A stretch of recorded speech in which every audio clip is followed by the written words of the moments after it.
Not long ago, I was invited to the five-star Balmoral Hotel in Edinburgh to present to a gathering of capital managers and their wealthiest clients. My lecture seemed to go well. I showed how economic progress was unfolding in parts of Africa. I said the best places to invest right now were probably those countries that had just seen decades of rapid improvement in education and child survival and decline in the number of babies per woman in the urban populations. I mentioned Nigeria, Ethiopia, and Ghana. The audience listened hard and asked some good questions. Afterwards, as I was packing away my laptop, a grey-haired man in a lightly checked three-piece suit walked up to the stage, smiled sweetly, and said, "Well, I saw your numbers and I heard what you said, but I'm afraid there's not a snowball's chance in hell that Africa will make it. I know because I served in Nigeria. It's their culture. It won't allow them to create a modern society. Ever." I opened my mouth, but before I'd figured out a fact-based reply, he'd wandered off to find a cup of tea. The destiny instinct is the idea that things are as they are for inescapable reasons. They've always been that way and will never change. It's easy to see how this instinct would have served an evolutionary purpose.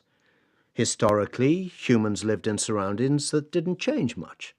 Learning how things worked and then assuming they would continue to work that way was probably an excellent behavior.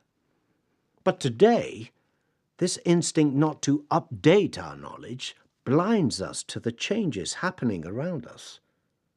Societies and cultures are not like rocks. They move. Western societies and cultures move, and non-Western societies and cultures move, often much faster. The idea that Africa is destined to remain poor is very common, but often seems to be based on no more than a feeling. If you like your opinions to be based on facts, this is what you need to know. Yes, Africa is lagging behind other continents on average. The average lifespan of a newborn baby born in Africa today is 60 years. That's a staggering 17 years less than a baby born today in Europe. But averages can be misleading, and the differences within Africa are immense. 5 large African countries, Tunisia, Algeria, Morocco, Libya, and Egypt, have life expectancy above the world average of 71 years. In the last 60 years, the African countries south of the Sahara all went from being colonies to being independent states.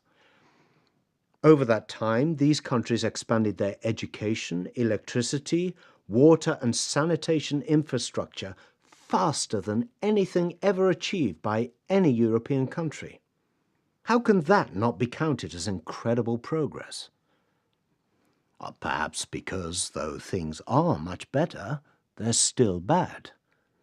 If you look for poor people in Africa, of course you'll find them. But there was extreme poverty in Sweden 80 years ago too. Roughly 500 million people in Africa today are stuck in extreme poverty. If it's their destiny to stay that way, then there must be something unique about them compared to the billions across the world who have already escaped it. I don't think there is. The destiny instinct makes it difficult for us to accept that Africa can catch up with the West. Africa's progress, if it's noticed at all, is seen as fragile good fortune, a temporary break from its impoverished and war-torn destiny. That same instinct also makes us take continuing Western progress for granted. For years after the global crash of 2008, the International Monetary Fund continued to forecast 4% annual economic growth for countries on level 4. Each year, for 5 years, countries on level 4 failed to meet this forecast. Each year for 5 years, the IMF said, next year it will get back on track. Finally, the IMF realized there was no normal to go back to, and it downgraded its growth forecasts. At the same time, it acknowledged that the fast growth during those years had instead happened in Africa, south of the Sahara, in countries like Nigeria, Ethiopia, and Kenya, and in Asian countries like Bangladesh. Why does this matter? One reason is this. The IMF's worldview determined where your pension funds were invested. Countries in Europe and North America were expected to experience fast and reliable growth, which made them attractive to investors. When these countries did not grow fast, the pension funds didn't grow either. And at the same time, African countries with great growth potential were being starved of investment. In 1998 in Sweden, I taught a course on global health. At the end of my opening lecture, most students headed for the coffee machine, but one remained behind. I saw her wander slowly towards the front of the room with tears in her eyes. And before I could say anything comforting, she turned to me and said something completely unexpected. "My family is from Iran. What you just said about the improvements in health and education in Iran was the first respectful thing I've heard anyone from Sweden ever say about the Iranian people." Sahar Nejet said this to me in perfect Swedish with a clear Stockholm accent. She'd obviously been in Sweden for many years. I was stunned. All I'd done was to show UN data for Iran on the increase in life expectancy and decrease in births per woman. I'd mentioned that it was the fastest drop ever, from 6 babies per woman in 1984 down to 2 babies per woman in 1997. Sahar continued to talk. "You said that the fast fall is a reflection of improvements in health and education, especially for Iranian women. You also said that most young Iranians now have modern values about family size and use contraception. I've never heard anyone in Sweden say anything close to that." She added that she and her family disagreed with much of the Iranian government's politics. But even highly educated Swedes think Iran is like Afghanistan. The fastest drop in births per woman in world history went completely unreported in the free Western media. Iran, home in the 1990s to the biggest condom factory in the world, has a highly educated population with excellent access to family planning advice and healthcare. Almost every religious tradition has rules about sex. So it's easy to understand why so many people assume that women in some religions give birth to more children. But there is no link between Islam or any other religion and the number of babies per woman. There is, though, a strong link between income and the number of babies per woman. In Muslim-majority countries today, the average woman has 2.6 children. In Christian-majority countries, it is 2.7. There is no major difference between the birth rates of the great world religions. Claims that people from this religion or that religion have bigger families is one example of the belief that certain values or behaviors are culture-specific, unchanging, and unchangeable. It's just not true. Take my home country, Sweden. We Swedes are known for being quite liberal and open about sex and contraception. But this hasn't always been our culture. These haven't always been our values. In my own living memory, Swedish values around sex were extremely conservative. My grandfather, Gustav, for example, was, I think, a typical Swedish man of his generation. He was extremely proud of his large family of 7 children. He never changed a diaper, cooked food, or cleaned the house, and he absolutely would not talk about sex or contraception. His oldest daughter supported the brave feminists who started advocating the use of condoms in the 1940s. But when she approached her father after the birth of his 7th child, wanting to discuss contraception, this kind, calm man got very angry and refused to talk. His values were traditional and patriarchal. but they were not adopted by the next generation. Swedish culture changed.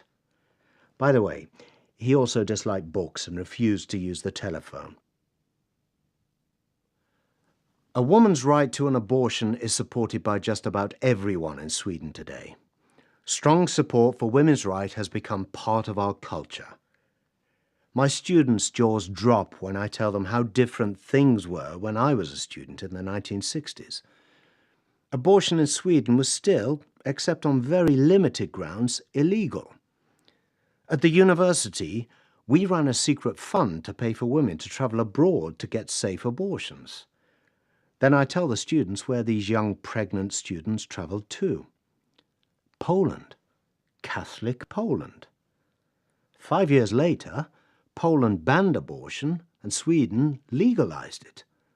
The flow of young women started to go the other way. But the point is, it was not always so. The cultures changed. I come across the values of stubborn old men like my grandfather Gustav all the time when I travel in Asia. For example, in Korea and Japan, wives are still expected to take care of their husband's parents, as well as taking full responsibility for the care of any children. I've encountered many men who are proud of these Asian values, as they call them. But I've also had conversations with many women, too, who see it differently. I remember a banking conference in Hong Kong where I was seated at dinner next to a brilliant young banker. She was 37 years old and enjoying a very successful career, and she taught me many things over dinner about current issues and trends in Asia. Then we started talking about our personal lives. "Do you plan to have a family?" I asked.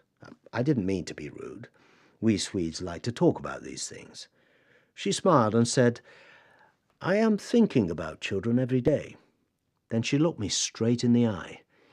"It's the idea of a husband I can't stand." I recently gave a lecture to 400 young women at the Asian University for Women in Bangladesh. I told them how escape from extreme poverty and women's education and access to contraception have led to more pillow talk and fewer children. Afterwards, the Afghan students told me these changes were happening even in Afghanistan. Despite the war, despite the poverty, they told me, many of us young people are planning a modern life. We are Afghans, we are Muslim women, and we want a man who listens and plans together with us. And then we want 2 children who go to school. The macho values that are found today in many Asian and African countries, they're not Asian values or African values. They're not Muslim values. They're not Eastern values. They are patriarchal values like those found in Sweden only 60 years ago. And with social and economic progress, they will vanish, just as they did in Sweden. They are not unchangeable.